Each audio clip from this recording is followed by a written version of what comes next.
We've got a format change and a new name, but it's still the same great show. We're calling it Main Street Preps this week, and now you can see us on video in addition to listening on audio. Tyler, what do you think of our new digs here? I love it. Feels like, it feels very clean. Yeah, I think it looks great too. And we're going to talk in just a minute to Ensworth boys basketball coach Bradley Pierson. We're going to go over our rankings and we're going to discuss some of the top games of the week. So with that, let's get started with the first edition of Main Street Preps this week.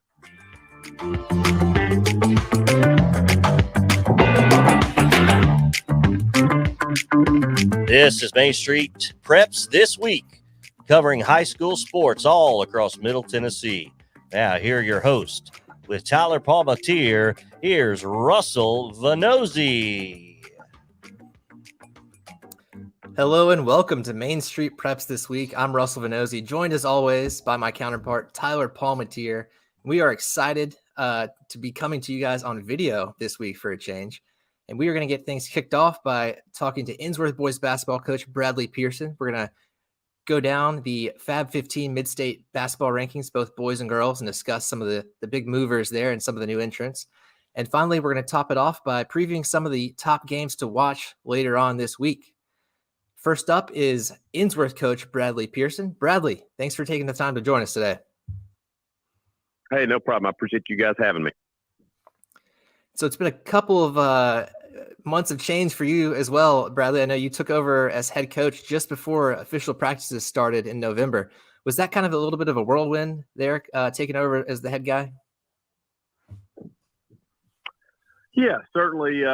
It's been a fast-paced couple of months, as it always is. But certainly with taking over the head role, has been a little bit of a change. I think I was fortunate that I had been in Ensworth for the previous couple seasons, so had a good rapport and relationships with our current players. So that's obviously made the transition a little bit easier. And then was fortunate as well that I had the opportunity to be a head coach prior to being at Ensworth. So I've had some experience in that regard. So obviously a time of change, but was able to lean on some of those prior experiences to hopefully make the transition as smooth as possible for myself and for our team.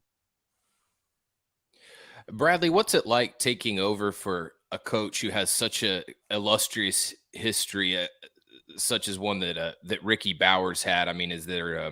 I know it's also a whirlwind during the transition, but just stepping in for a guy that's done so much, what's that like?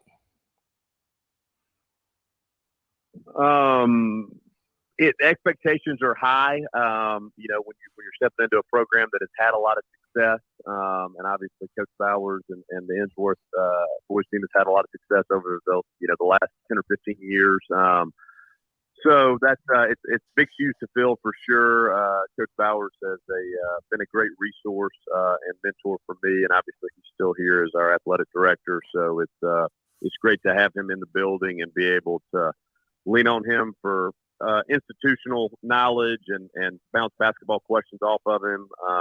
So I'm fortunate that he's still here to help me with the transition as well. What about this? And then we're gonna kind of move on to your current squad here. But did you expect that move to happen? When it did, were you surprised? Was there an agreement in place before that you'd be the coach to follow Ricky?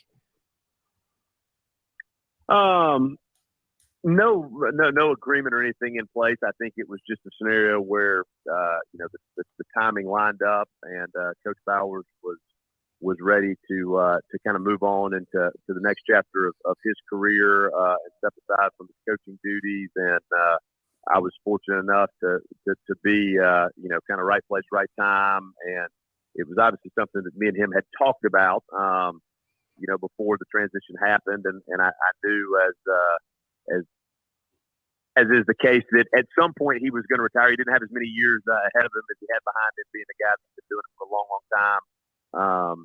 So I was kind of sitting on go when the opportunity presented itself, and even though it was a little bit late in the game, was ready to go and jump right in. And you mentioned how you've been able to lean on the experiences that you've had both as a head coach and also just the familiarity with Ensworth's players. I know you were the head coach at one point at Swanee and also Darlington School in Georgia, both schools where you attended and played basketball. I guess, Bradley, my question is, being a first-time head coach, several years ago when you were, are there just some inherent kind of learning lessons that come with that maybe this time around are a little easier for you? Like, is there anything specific that has kind of been easier this time? Yeah, I think the biggest thing is probably just knowing what to expect. I mean, I think the thing about coaching that it's unique is that it doesn't matter. You can take a veteran coach that's been doing it for 30 or 40 years and coach hundreds and hundreds of games, and there's always something new, happens, or there's a new experience, or you get caught off guard by something. It's an ever evolving thing, and you're always learning. But I think I at least had the experience of having been a head coach and having been in charge. I think the biggest difference largely kind of in transitioning from an assistant to a head coach. And I had an older coach that was a mentor of mine say this to me at one point, and it kind of resonated, is when you're an assistant coach, you're in the business of making suggestions, and when you become the head coach, you're in the business of making decisions. So sometimes it's easy as an assistant to throw a lot of ideas out there, but then when you actually are the one having to make the final decision, it becomes a little bit more difficult at times. So I kind of already had that experience, and I'm back in the position of being the one that has to make the final decision, which is exciting, but an added challenge, because it's not just a suggestion game. I'm the one they're looking at it, whether it goes good or it goes bad. Let's move on to your current team, Bradley, which is playing really well despite coming off a loss against Brentwood Academy. That's a group that has looked as good as anybody BA has. Looking at that game, Malik Dia was impressive, and not just because he finished with 19 points, because he worked through those 3 early fouls and found a way to be productive after that. When you look at Malik's entire game compared to last year, what do you think he's improved upon the most? He has continued to evolve in terms of his perimeter skills. I think he was a guy that over his sophomore and junior seasons, he never shot it quite as well in games from the perimeter as we saw him in practice. He would always be a guy when we sat shooting drills and different things in practice. He was consistently, one of our better 3-point shooters on paper, but he hadn't really quite seen that necessarily translate into live action in games, and that's certainly been a jump he's made this year. He's shooting 40% from 3 on the season, and he's making right at 2 a game. I think he's made 33 threes on the season. So, pretty high volume, has shot over 80 threes this year in games, and hitting at a 40% clip. So that's been an evolution. And then I think the other thing with Malik is he's continued to kind of work on his body. He's worked hard in the weight room over the course of the last couple of years, and has gotten physically stronger, which I think obviously that helps any player's game, and certainly any younger player's game, is that development in the weight room. But he's just better at finishing around the rim, a more sturdy defender, a more consistent rebounder, and all those things. I attribute a lot of that to his work in the weight room. And Malik obviously grabs a lot of headlines, and for good reason. But another player we want to highlight is Tony Gaines. He stepped up for Ensworth in a big way down the stretch run last season. Bradley, how important has Tony been to all the success you guys have had so far this year too? Oh man, Tony's his impact is almost immeasurable. He's it's kind of cliche, but I mean he's one of those guys that does a lot of things that don't show up in the box score, and he does a lot of great things that show up in the box score. But I mean he's consistently one of our better defenders, and he draws most nights the assignment of trying to limit the better offensive players on our opposition, and then he just kind of does a little bit of everything. I mean, Tony this year he's third on our team in scoring. He's second in rebounding. He's second in assists. He leads us in steals. So, he's just kind of the stat stuffer guy that does a little bit of everything for us. And then he's got just consistency, I think would be maybe the word I would use to describe him. And he just, day in, day out in games, in practice, he shows up. He gives great effort. He's always got a positive attitude. And, I think his as a result of that, his teammates, are always kind of looking to him. He's kind of our emotional leader on a lot of levels. Sort of similar question, because I'm going to ask you about Devaki Gar. He really played well against Brentwood Academy last week and was especially aggressive in the second half to keep that game close. What can you tell people about Devaki and what has he brought to your backcourt? Devaki's a guy with a lot of experience. Devaki's a guy that played on the varsity as an 8th grader. He started a lot of games as a freshman, and obviously then again last year as a starter. So he's a guy that as a junior this year has a ton of experience and has been in a lot of big moments. Really good shooter. He leads us in 3-point makes. He's made 53 threes this year. Same thing as I kind of hit on with Malik. A really good shooter. He's shooting over 40% this year from behind the arc. So that's kind of his calling card. But good ball handler, is able to he's really quick, like elite type speed with the ball in his hands. He's really good 94 feet end to end. So he's really good when we're playing fast. And playing with tempo. And then, on the defensive side of the ball, kind of the same thing with his speed. He's got the ability to be a really good on-ball defender and bother, opposing guards by being able to get up in them and put pressure on the ball.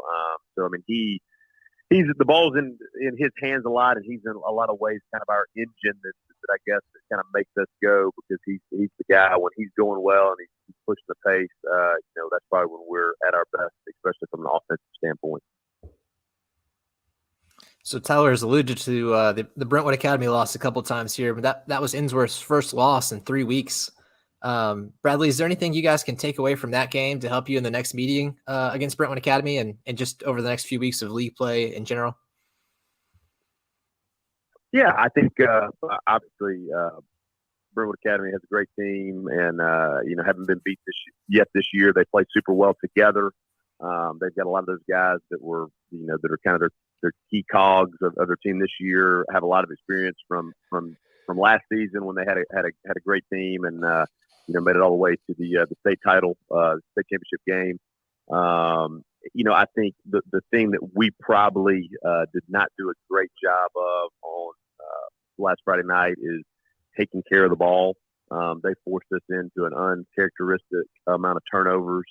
And I thought that was one of the keys to the game. And, credit to them. They're very connected defensively. They play with great energy and effort. And, I think they exposed us in some spots there. So we'll learn from that, hopefully, and, hopefully be more prepared for that when we see them again in a couple weeks. And then I hope we can learn from it, too, as we'll play some other teams in our district that'll pick us up and play us full forward, and we'll try to speed the game up and turn us over. So hopefully we can learn from some of the issues we had against BA and be better prepared for that down the stretch.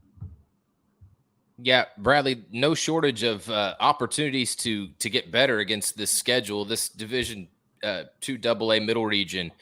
CPA, MBA, Father Ryan, Brentwood Academy, Pope Prep, Lipscomb Academy, and Ensworth are currently a combined 83-25, which is kind of ridiculous, to be honest. It's a tough region to play in. How does it compare to previous years, do you think? The region and the district is always super tough. This year it seems almost more competitive than it's been. Obviously, you just quoted. I didn't know the collective record there. That's pretty impressive for the entire group. It says a lot about the players and coaches in our league. it's always been a tough league over the last couple of years. The addition of CPA into the league this year has done nothing but bolster that, and made it that much stronger, because we just added another great team to the fold. So it's a challenge every night that we play a district game, and challenge our guys that you got to be ready and locked in and engaged on a nightly basis, because if you're not, you're in for trouble with any of those teams that we'll face in the league. Well, Bradley, we appreciate you joining us today, and I just checked the forecast, and it looks like there's no snow for at least the next week, so hopefully you guys are in the clear there and can get back on schedule and keep things rolling here. Hey, I appreciate you guys' time, and thanks for having me. Absolutely. Thanks, That's Bradley. been Ensworth boys basketball coach Bradley Pierson, who's got the Tigers playing really well in his first season as a head coach. And Tyler, he didn't have a whole lot of time to prepare for that role, but he settled right in, and the Tigers are playing really well right now. Yeah, that is interesting. I mean, that was a pretty big surprise when it happened. During football season, there's not a whole lot of headlines that make you stop everything that you're doing and write a basketball story. But that was definitely one of them. The combination of Ricky Bowers stepping aside from the sideline and then bringing in a new coach, and Bradley, of course, new being, he was on the staff, but a new head role. And I thought that was interesting what he said about head coaches being decision makers and assistant coaches being suggestion makers, because that kind of tells you all you need to know about the pressure of a head coaching job right there. Sometimes it's pretty easy to make a suggestion, but when you're the guy that actually has to put your name on a decision, that gets a little tougher. So, he has done a really good job. That's not an easy thing to do. Yeah, that was a great quote. And, reading into that story, of course, the highlight, the one that you're talking about, was Ricky Bowers stepping down. But then you read into Pierson's bio a little bit and you realize this guy's got a lot of experience both playing and coaching at the college and high school level. So Ensworth certainly in good hands there, and it's showing. And speaking of that, Tyler, let's move on now to our Fab 15 Midstate Basketball Power Rankings. We gave those a fresh update yesterday. Now that things are a little bit back on schedule, we're trying to get those released every Monday. And, you did the boys, I did the girls, so let's just talk about them here. I'll start it out just by running down the girls list here. And we've got Blackman, number 1, number 2, Ensworth, 3 is Webb School, 4 is Page, 5 is Cookeville. Coming in at 6 is a new entrant is Coffee County, 7 is Loretto, 8 is Lebanon, 9 Warren County, 10 Livingston Academy, another new entrant, 11 is Brentwood Academy, 12 is White County, 13 is Upperman, 14 is Rossview, and Brentwood slotted in again at number 15. Summertown and Stewart's Creek both dropped out, and East Nashville and Father Ryan just missed out on the rankings and can certainly play themselves into a spot next week, depending on how things shake out. So, Tyler, that is the new set of girls rankings, and I think the teams that really stuck out to me the most were the teams that entered this week, and they really jumped right up the rankings too. Coffee County had a big week, knocking off Warren County. I believe that was their first loss in 12 games, and then Livingston kind of showed that they might be the class of, outside of Cookeville, that they may be the class of the Upper Cumberland, because I believe they beat both White County and Upperman last week to improve to 16-2. So those were kind of my takeaways there. Anything stand out to you about these girls rankings? Well, we didn't, I guess, kind of consistent with the boys, although they're two different things. Not a whole lot of movement at the top. I mean, I think the contenders kind of remain who we think they are in their respective classes. When you look at 1 through 5, Blackman, Ensworth, Webb, Page, and Cookeville. I mean, those are just 5 teams that are playing really, really well. I mean, Page seems like they just have a blowout after blowout. Ensworth's record's a little different because they're at 9. They've kind of played a little bit tougher of a schedule, but we were talking with Bradley Pierson before he came on about how impressive Jelani Cambridge is, and Kennedy Cambridge too, her sister. But I've just never seen anybody. I don't think I've ever seen a girls basketball player move that fast with the ball in her hands in person, of players that I've covered. So, that 1 and 2 conversation is certainly interesting. Kind of like our boys' side, we've got one really good private school and one public school that's playing really well. So it's and I guess that's kind of looking at the top. Coffee County, you're right, had a huge week to get in at number 6. So that's a team that's really on a roll too. Yeah, they kind of snuck in there, and when I was looking at them, I realized their only losses are to Blackman and Page. I believe they lost to Blackman twice, so you can't hold that against them too much, being that Blackman's number 1 and Page is number 4. So Coffee County is very much in the mix, and that's even despite losing their best player last year, Bella Vinson. She's off the Lipscomb now and already playing well as a freshman. I believe she was a Miss Basketball candidate. I don't think she won last year, but she was really good. And now they've got a whole host of new players, including her sister, Olivia Vinson, I believe, is a freshman now at Coffee County. So they've kind of just reloaded, and they're right there in the mix. But so that's kind of where the girls' rankings stand. And of course, you can see both of these on the homepage at mainstreetpreps.com right now. And throughout the week, they'll be available as well. Just search up Fab 15 in the search box if you don't see it on the front. But Tyler, let's hear how you kind of rank the boys this week. Yeah, I had Beach at number 1, 21-0. I would, Beach is not blowing everybody out like they used to be, or like they once were, but that's still a really good basketball team. We had a good conversation with Brentwood Academy coach Matt Hopp last week about how the top teams kind of should look. It's funny because his team probably has an argument for number 1 as well. So I stuck with Beach at number 1, but it goes 1 Beach, 2 Brentwood Academy, 3 Cane Ridge, 4 Columbia, 5 Ensworth, 6 Pope Prep, 7 East Nashville, 8 CPA, 9 Pickett County, 10 Green Hill, 11 Good Pasture, 12 Lebanon, 13 Lipscomb Academy, 14 Independence, 15 Ravenwood.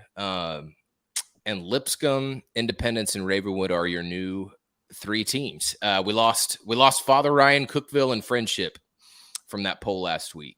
And I think Independence and Ravenwood out in that district in Williamson County, I think are playing well enough to be included. I think Columbia Academy at 15-4, Clarksville at 12-2, and Greenbrier at 15-1 are 3 teams that are deserving to be in that conversation for one of those last few spots.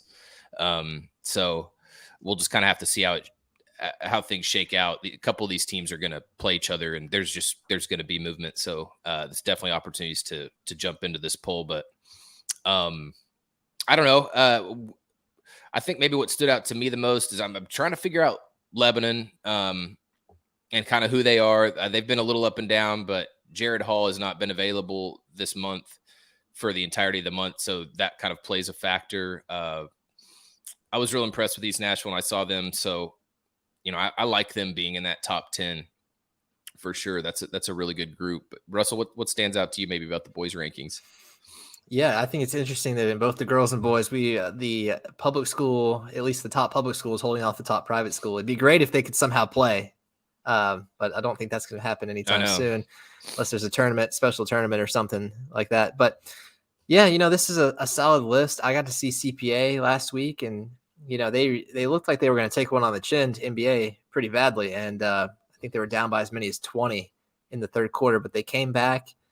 Made it a game and ended up only losing by 1.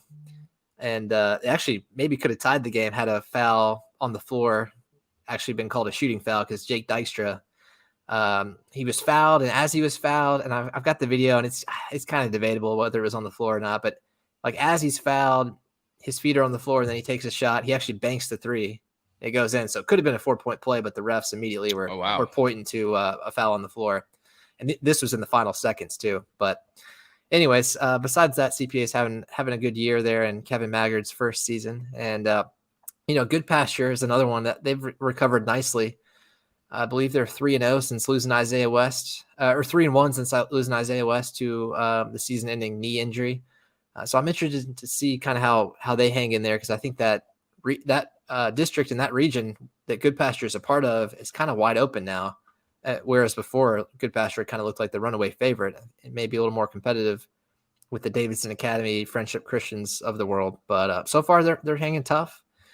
And then it's also awesome to see one of the teams I used to cover in Robertson County, Greenbrier, sitting there at 15-1. They've come a long way in the last few years. So good to see them getting a little bit of recognition. And it'll be interesting to see if they're able to parlay this good start into some postseason success, because I know it's been, I don't have it in front of me, but it's been a while since Greenbrier basketball has had a record like that. Yeah, that's a good point. That segues us perfectly into our games of the week, or certainly some of the top games of the week. The schedule's pretty fluid. We have now, I think, postponements from 2 weeks ago that were postponed till last week that have now been postponed again. So, there's, the makeup dates are kind of all over the place, but let's start with the boys. And you mentioned Greenbrier. We're going to mention them here. Let's start with the boys' games of the week for Friday. Franklin at Independence, I think, has a chance to be a really fun one. It's a pivotal District 11 4A game. Jet Montgomery's been really good for Independence. They're putting up a ton of points. Franklin, from what I know about them and from what I've seen, usually a pretty good defensive team, pretty sound and fundamental. So I think that could be a great game, or just, one of those ones that has a great finish. Another one I think could be really good. NBA at 6-6 at Lipscomb Academy on Friday. Lipscomb coming in at 13-4. Just another one of those tough D2 AA middle region games, that just sort of based on past results looks like it could be a really close one. I think NBA is coming around and starting to play better. I think they're one of those teams that's just going to play a little bit better as the year goes on, because they've got a couple guys that joined them a little late due to football. And so NBA right now probably has a super high ceiling that they still haven't touched, which got to keep an eye on as playoffs approach. Lipscomb playing well right now. Another team that has a number of football guys too. So Columbia Academy 15-4 at Webb School, checking it at 9-7. I think Columbia Academy is a group that's been making some noise for a while, and it could, definitely in the conversation to be in the Fab 15. This is a good test for them. Will Jackson had 24 points against BJ last week. He's been playing well lately. So that's another one to keep an eye on. Next Tuesday, though, I said we'd talk about Greenbrier at Creekwood. Now, this Greenbrier is 15-1, hasn't played like the toughest schedule. I think this could be a good test on the road against a Creekwood team that's played pretty well. And on a Tuesday on the road, I think that'll be a good test for Greenbrier, but they're definitely off to a great start. And that's next Tuesday. Girls, BA at CPA this Friday. Trinity Fields and Millie Brown have been really good for BA. Eagles are in that tough region with Ensworth, so every game really matters. And CPA's played well also, so another good test. This one, we're focusing a little bit on Metro and a little bit on that Williamson County district, if you will. Hillsboro 11-3 at Brentwood at 12-5. Dariana Salter and Latasia Williams have been really good for Hillsboro. This is a big opportunity for the Burros against a team that in Brentwood that's kind of hanging out down there at number 15 in our Fab 15 rankings. You get a win like this, and I think Hillsboro is going to be in that conversation to be ranked. For Brentwood, Sydney Ryan had a monster week for the Bruins last week to get them 3 more wins. She averaged 22.3 points and 7.3 rebounds, made 45% of her threes. So not going to be an easy one on the road for Hillsboro, but certainly an interesting one to keep an eye on this week. And all things go like they're supposed to. Russell, are you supposed to cover that game? Yeah, I was going to say I'm excited for that one. The Hillsboro Brentwood.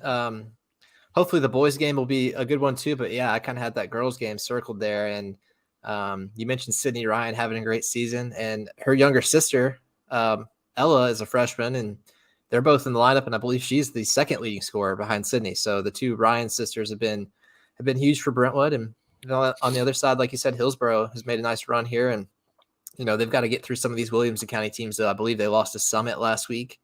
So that was a tough one, but this kind of is another opportunity for them to show, like you said, how legitimate they are, and how far they might be able to go against some of these top teams like Brentwood. So yeah, I'm looking forward to that one. Should be a good one. And where are you going Friday, Tyler? I'm I wish you'd asked me yesterday because honestly, didn't we agree on NBA Lipscomb Academy? NBA Lipscomb. Yes, that's right. Yeah, there it is. Mm-hmm. And Harpeth Hall playing in the game before. Yeah, Lipscomb girls. So yeah, so by the end of the week, I'll be able to have seen Pope. This is kind of I'm kind of just having a week in that middle region. I got Pope CPA tonight, which is we're recording this on Tuesday, and then NBA Lipscomb Friday. So I'm going to be able to see. I'm going to have seen almost all these teams. I just need to see Father Ryan. So, anyways, we were kind of joking earlier that region needs its own beat writer, and I guess I'm playing that. I guess I'm playing that role this week. You're that guy. If you lump in last Friday, yeah, because I've been to all of them. Yeah, well.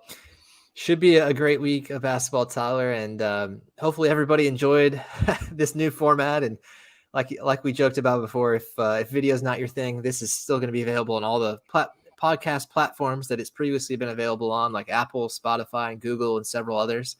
So if you like listening there, it's still going to be there. But if you like the added video component, being able to see us, being able to see a picture of our guest, and also some awesome graphics and stuff that our producer JP Plant has added in, then be sure to check out our video edition.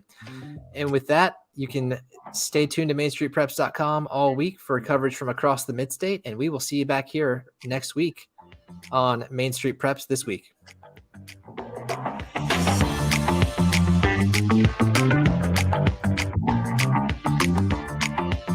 You've been listening to Main Street Preps This Week, covering high school sports all across Middle Tennessee. Follow Tyler Palmatier and Russell Venozzi on Twitter, and follow Main Street Preps and coverage of all across Middle Tennessee at Main Street Preps.